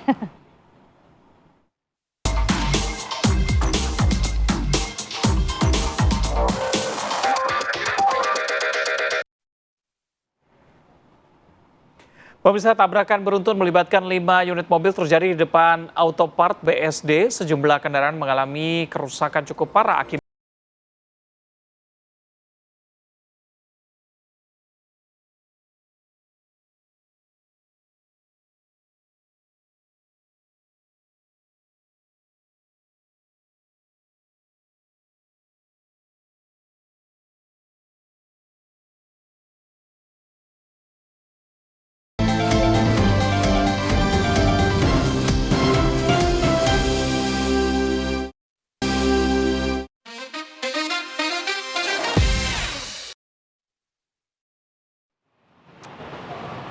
Ya pemirsa, yang lagi viral, lagi-lagi kecelakaan lalu lintas terjadi dan bahkan terekam oleh kamera warga ya. Kali ini tabrakan beruntun melibatkan 5 unit mobil terjadi di depan Autopart BSD. Jadi sejumlah kendaraan ini terlihat mengalami kerusakan cukup parah akibat benturan beruntun tersebut. Jadi pemirsa, ini menurut saksi mata yang melihat langsung di lokasi, kecelakaan bermula saat sebuah mobil yang dikendarai remaja menabrak mobil berwarna putih yang sedang berhenti di lampu merah. Benturan ini kemudian memicu tabrakan berantai dari kendaraan lain di belakangnya. Beruntung memang tidak ada korban jiwa dalam kejadian ini, namun beberapa mobil mengalami kerusakan cukup serius dan lalu lintas sempat tersendat sebelum kembali normal. Hingga kini pihak kepolisian masih melakukan penyelidikan lebih lanjut untuk memastikan penyebab pasti kecelakaan tersebut. Ayo, jangan meleng ya. Tuh dia loh, abis ngapain itu coba, ayo.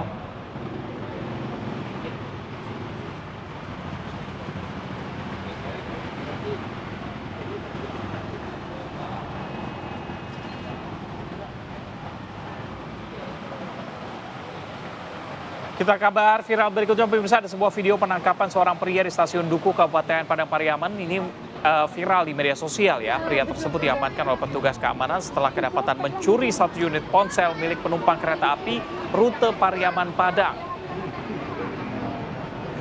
Jadi aksi pencurian ini diketahui terjadi saat perjalanan sedang berlangsung ya. Kalau Anda lihat, ini pelaku kemudian diturunkan di stasiun Duku sebelum akhirnya diserahkan ke Mapolsek Batang Anai. Jadi dalam kejadian ini diketahui bahwa kasus berakhir secara damai melalui penyelesaian keluarga sih ya ujungnya ya. Korban dan pelaku sudah sangat sepakat lah ya dalam mediasi itu untuk tidak melanjutkan kasus ini ke proses hukum ya. Kalau kata netizen nggak seru, nggak seru gitu. Tapi kan kita tetap mengedepankan restoratif justice ya. Iya. Oke, kalau yang ini tidak patut untuk ditiru pemirsa karena aksi pelecehan seksual yang terekam kamera CCTV berada di kawasan Srengseng Sawah, Jagakarsa, Jakarta Selatan pada siang hari bahkan. Iya pemirsa, jadi dalam rekaman tersebut ini terlihat ada pelaku yang mengendarai sepeda motor berwarna putih memutar balik arah kendaraannya mengincar seorang perempuan yang berjalan sendirian. Kita lihat ya. Jadi memanfaatkan kondisi jalan yang sepi, pelaku langsung melakukan tindakan asusila. Korban yang merupakan warga sekitar langsung berteriak. Kasus ini menjadi perhatian publik karena pelaku diharapkan dapat segera diidentifikasi dan juga diproses secara hukum.